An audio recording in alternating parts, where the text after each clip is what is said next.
My name is Rick. I'm 33 years old. And since I turned 18, I've attended the gathering of the Juggalos. It's an annual event that brings our family together. For me, it's not just a gathering. It's a place where the outside world stops mattering. A time where you can get together with a bunch of people who are just like you. People who don't judge you and who understand what it means to be a Juggalo. This year, the gathering was held at a secluded campground in the woods of Ohio. A perfect place to leave everything behind and get lost in the chaos. I arrived early, along with my friend Max, who had been wearing the same black and white makeup for as long as I've known him. The first day was as usual. Endless parties, screaming, and that kind of craziness that only Juggalos can understand. That night, when I went to bed, I was exhausted, but excited for what was to come. I didn't yet know that this gathering was going to be different. The euphoria would soon be replaced by something none of us had ever experienced before. Sheer terror. On the second day, the rumor started. On the second day, the trouble started. A guy had disappeared. No one gave it much thought at first. People get lost at the gathering all the time. But then the bloodstains appeared. In the tent where that guy had been sleeping, someone found his open backpack and a trail leading off into the trees. By nightfall, another incident was added. A girl named Angie, who had been dancing with us during the afternoon, was also missing. Some of her friends were in hysterics, checking every tent. The tension increased when someone said they had also seen bloodstains near the portable toilet where Angie was last seen. Violent J and Shaggy got on stage and told us to calm down, that they would soon find the missing people. The staff who managed the gathering told us to calm down, that they would soon find the missing people. To be honest, we were still there just hoping to help in the search. None of us were relaxed. That night, I slept with a knife under my pillow. In the morning, the atmosphere was different. There were impromptu patrols formed by the attendants themselves, but there were also new faces. Some guys who definitely didn't look like Juggalos walked among us in dark vests. No one knew who they were or why they were there. Some said they were undercover police. Others said they were private security. The truth was they didn't mingle with us and always seemed to be watching.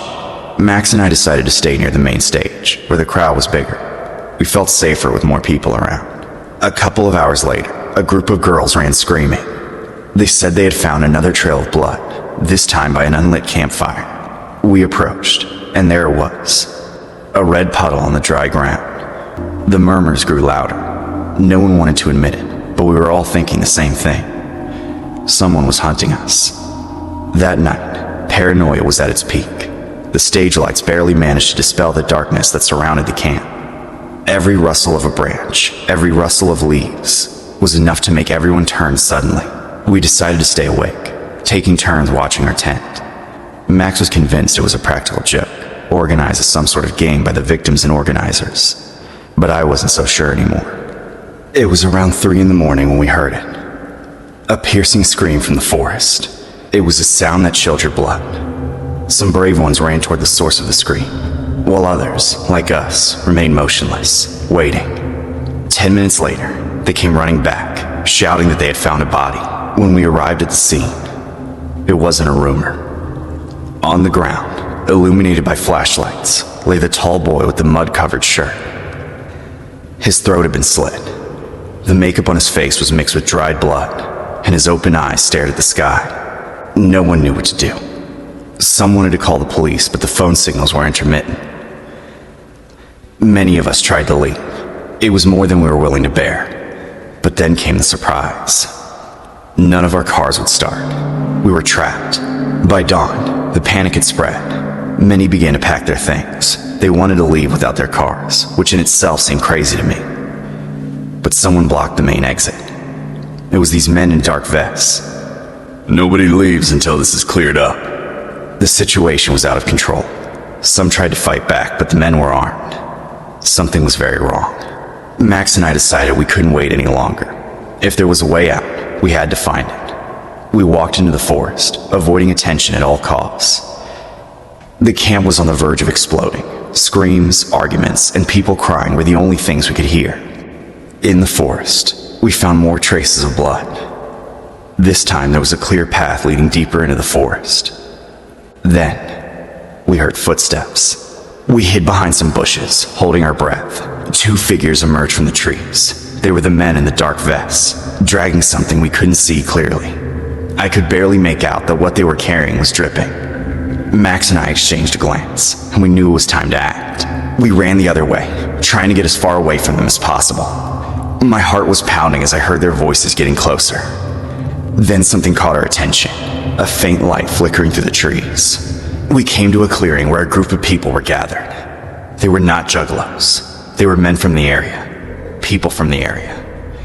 And they were not looking at us in a friendly way at all. The men we encountered said nothing, but their looks said it all.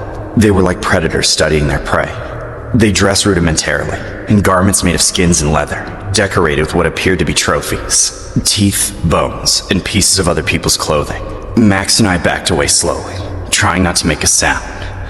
One of them pointed a spear at us, muttering something in a language we didn't understand. It was a guttural, almost animal sound, but there was no doubt they were discussing what to do with us. Some of them were carrying what we recognized instantly, human parts, pieces of bodies that looked like they had been ripped off or brutally cut up. We began to step back, and they all began to move toward us. We ran. We could hear their footsteps behind us, fast and steady. A spear brushed past my head, sticking in a nearby tree. Then, in the background, between the trees, we saw a light. The light belonged to a huge fire, surrounded by more of these people. They were gathered around something we didn't want to identify right away. But when we got close enough, we saw it. They were human remains, placed on some kind of structure. It was an altar. The pursuers came up behind us, forcing us back towards the fire. They surrounded us quickly, shouting high-pitched cries and keeping us at a safe distance. We stood still, trembling, waiting for the final blow. But then, out of the thicket came gunfire. The men in the dark vests came into the clearing, firing at our pursuers. They screamed angrily and scattered like wild animals, leaving the altar and the fire behind. One of the men in vests approached us. You all right? Max tried to speak, but I interrupted him. You knew all this! You knew exactly what was going on here, and you didn't do anything! I'm just doing the job I was hired to do, kid. Save your complaints for the organizers. What happened to them? Are they gone? Hardly. They're more likely to reorganize and attack. But now the vans will have arrived. Let's go. We ran without stopping until we finally got back to the gathering. As soon as we arrived, without being able to talk to anyone, they put us in a van and took us away. Nobody believed us when we told them what we saw. They said we were just 2 drug addicts who had gotten lost in the woods. But there was never another gathering in that region. Max and I never went back to one either. And a few days later, uniformed men came to our houses to drop off our towed cars. Sometimes I try to contact other juggalos, but since they shut down all the forums, I was never able to communicate or meet with anyone but Max. To be honest, this doesn't bother me at all. It's the kind of place where everyone knows everyone, where you can leave your front door unlocked and feel safe. At least, it was. Until they came along. I'm not the kind of person who scares easily. I've always thought of being scared as something for the weak, something that has no place in everyday life. But then the juggalos came along. I don't know exactly when they started showing up, but their presence quickly transformed our peaceful town into a nightmarish place. They ride around on motorcycles painted with those horrible clown faces. The authorities seemed impotent, or perhaps didn't even bother to intervene. They were just small-town cops, not really ready to deal with any kind of real threat. People have learned not to go out at night, to double-lock their doors, and to pray not to cross them. No one wants to face these maniacs. No one wants to be the next victim of their senseless violence. I laughed at the rumors and thought they were just exaggerations, stories told to scare children. But everything changed the night that I saw them with my own eyes. Now I'm convinced that evil can take many forms, and juggalos are one of the worst. It was a night like any other. I'd finished working at the machine shop and, as usual, was headed towards the local bar for a beer before heading home. The bar was emptier than usual, and the few people present were talking in whispers. The tension in the air was palpable, as if everyone was expecting something terrible. I didn't think much of it. I sat at the bar, ordered a beer, and settled down to enjoy a quiet moment. It was then that I saw them for the first time. Through the window, I saw a group of motorcycles pass by. It was them, the Juggalos. They wore leather jackets, their faces painted with a grotesque mix of colors and chains hanging from their belts. The bartender approached me with a grim expression. "Jason, you'd better go home. It's not safe to be out here when they're hanging around." I looked at him skeptically, but something in his tone struck a chord with me. I drained my beer, paid, and left the bar. As I walked home, I couldn't help but feel a growing unease. The streets were deserted, and the sound of motorcycles echoed in the distance, getting closer and closer. I quickened my pace, trying to get to my house before they appeared, but I wasn't fast enough. I rounded the corner, and there they were. 5 Juggalos, their motorcycles lined up toward me. One of them, the biggest one, saw me and grinned, showing yellow, uneven teeth. It looks like someone hasn't learned the rules. "I'm just trying to get home. I don't want any trouble." But they weren't interested in having a conversation. The big guy pulled out a chain and began to turn it slowly. "You don't want trouble? That's a problem. Because we do want trouble. You shouldn't be out here. Now we're gonna have to teach you a lesson." Without warning, the big guy threw the chain towards me. I ducked just in time, but lost my balance and fell to the ground. I felt a sharp pain in my arm as one of the bikes brushed past me. Adrenaline rushed through me, and I jumped up running towards the nearest alley. I could hear their laughter and the sound of chains hitting the pavement behind me. The alley was narrow and dark, but I had no choice. I ran with all my might, hearing the shouts of laughter as the Juggalos were getting closer and closer. I tripped over a pile of garbage and almost fell, but managed to stay on my feet. At the end of the alleyway, I saw a tall fence. I knew it was my only chance. I jumped up as high as I could, holding onto the fence with all my strength. My hand slipped on the rusted metal, but I couldn't stop. I felt the chain brush against my leg, a sharp pain that made me scream, but I managed to climb up and get to the other side just in time. I fell to the ground, grasping at my heart, about to explode. I heard the Juggalos cursing from the other side of the fence. None of them were making any real effort to catch me. It was easy to see that they were just having fun, but their fun was far from over. I got up and limped as fast as I could towards the main street. I couldn't go home, not with them looking for me. I spent the night hiding in an old abandoned warehouse. I could hear the motorcycles passing by from time to time, and every time they did, my heart raced. I tried to keep quiet, praying they wouldn't find me. I knew I couldn't stay here forever. The clock read 2 in the morning when I left the warehouse. The streets were still deserted, with a calmness that only worsened my paranoia. I arrived in my neighborhood thinking I had managed to elude them. My apartment was less than 2 blocks away. As I rounded the corner, I saw them. 3 of them were sitting on their motorcycles right in front of my building. I tried to back away, but it was no use. "Hey, look who decided to show up." I didn't respond. There was no point in trying. I turned around and started to run, but they were already on me. Before I could get further away, I felt the first blow on my back. It was the big guy's chain. I fell to the ground and the pain spread through my body. I tried to get up, but they didn't give me time. One of them kicked me in the side, knocking the wind out of me. Another threw a blow with a makeshift bat that hit me in the leg. The feeling was like a truck had ran over me. "You like to play hide and seek, buddy?" Rule number 1, don't come out when we're here. Now you'll learn it the hard way. The blows continued. Chains, kicks, punches. My body became a jumble of pain, each blow wrenching screams from me that I couldn't control. But as if it was all a game to them, they stopped suddenly. The big guy looked down at me from above as he lit a cigarette. "We would have beaten you less if you didn't run away. That's rule 2. And without another word, they left. With a superhuman effort, I picked myself up off the ground and limped back to my building, each step accompanied by excruciating pain. I felt like every rib was broken and my leg couldn't hold me up much longer. I trudged up the stairs, staggering and leaning on the railing. When I finally reached my door, I pulled out my keys with trembling hands. Locking that door behind me was like a small victory. Inside my apartment, I collapsed on the couch. The adrenaline was fading, and with it came the real pain. Every movement was torture. I took off my shirt to see the damage. Dark bruises covered my torso, and there were cuts on my arms and legs. That night, I didn't sleep.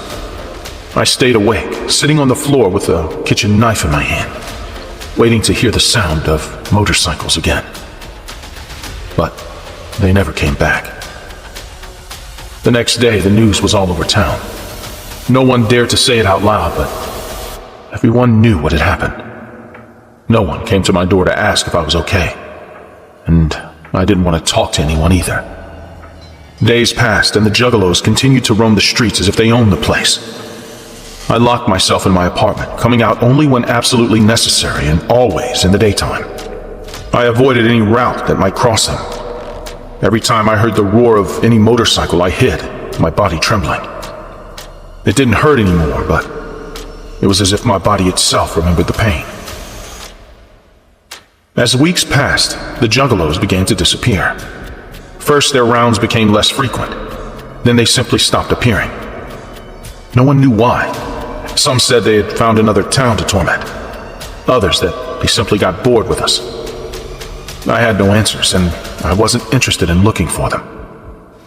Today, months later, Willow Creek has regained some of its former tranquility. People are coming back out at night, though it always lingers. As for me, I really learned my lesson. The world is not a safe place. I closed my workshop and started working from home, repairing small machinery. Since that day, I've been afraid of people. I feel that everyone wants to hurt me. Next week, I start therapy. I just want to go back to being a normal person. But I don't know if I can.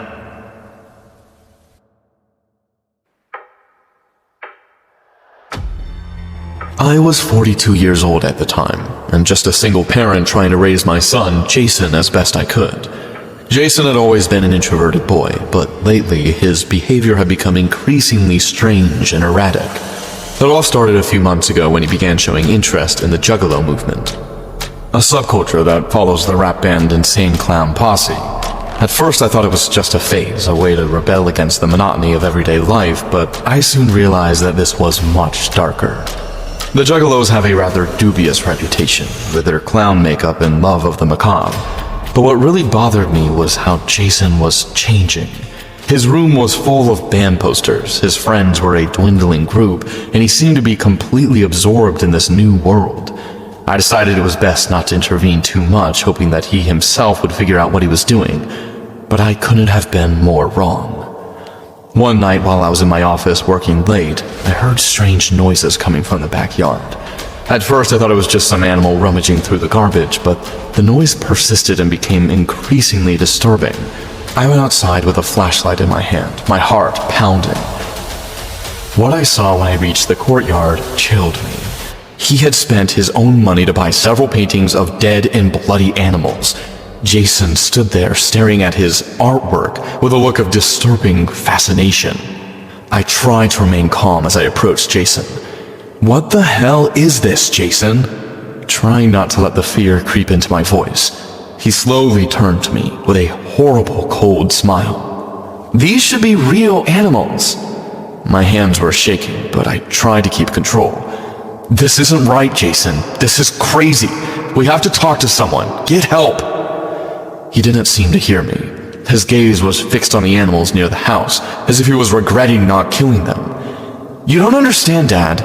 This is just the beginning. Soon you'll see what it really means to be a juggalo." The next day, Jason didn't go to school. I found him in his room mumbling to himself, eyes fixed on his computer. When I tried to talk to him, he completely ignored me. I felt like I was losing my son, and I didn't know how to stop it. That night, I decided to confront Jason once and for all. I walked into his room unannounced and found him in front of his computer again, but this time, what I saw on the screen left me speechless.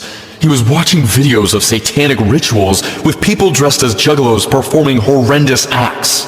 "Jason, this has to stop!" Without answering me, Jason did the unthinkable. He just laughed and pulled a gun out of his clothes, my own gun that I kept in my nightstand drawer. I had no idea how he had gotten the gun. He wasn't even supposed to know I had it. How long had he had the gun? Jason, please put that gun down. That's not a toy. You don't know what's in your hands. Jason walked up to me, the barrel of the gun pointed directly at my head. Do you know what real power is, Dad? It's knowing that you're in control, that you can decide who lives and who dies. I felt the cold metal press against my forehead and closed my eyes, expecting the worst.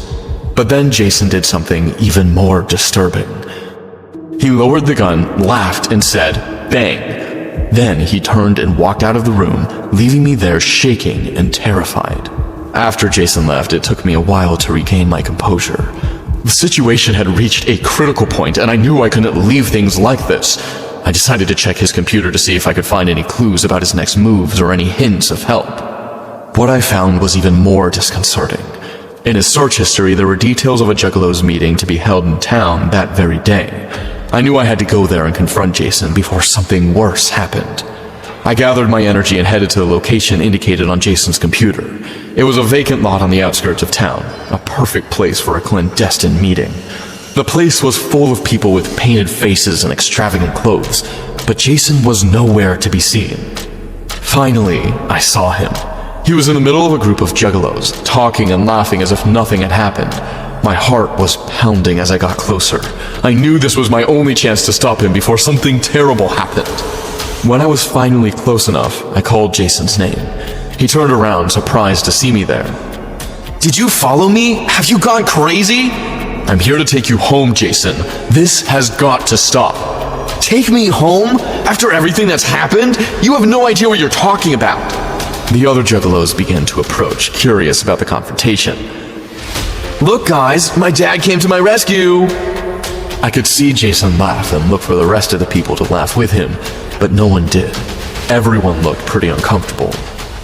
"You may not understand, but this is my life now. The rituals, the dead animals, the Satanism, that's what we are now." At that moment, one of the Juggalos intervened. "Hey, did you say dead animals? I think you're misunderstanding this. Being a Juggalo is not what you're talking about." "What are you talking about?" "What you heard? No one here approves of that sort of thing. If you really want to be one of us, you'll have to leave that behind." "Yeah, dude, none of us are Satanists or animal killers. That's what people think of us, but it's a terrible stereotype." Jason looked stunned, as if he couldn't believe what he was hearing. He went from confused to furious. The teenager pulled my gun out of his pocket, and all the Juggalos panicked and started running. Jason was furious. Full of rage, he started shooting all over the place. He was so blinded that he wasn't even aiming. Luckily, he hadn't hit any of the shots, as he clearly didn't know how to use the gun. I tried to stop him, but Jason got too close and put the gun to my body. "I can't miss from here." I could feel my son's full intent to shoot me, but to my rescue, two Juggalos jumped on top of him and stopped him. I came out of my state of shock and took the gun from him. Others called the police, and within minutes, they arrived and arrested my son. Jason was sent to a juvenile detention center. According to the doctors, there was more to his behavior than just bad decisions. He was struggling with something even he didn't understand. Now he was getting help, though not in the way he would have liked. This didn't happen long ago, and Jason is not with me. Not a night goes by that I don't wonder at what point I lost him. Maybe I will never know. All I can do is try to rebuild what little is left and hope that, someday, Jason will find his way back.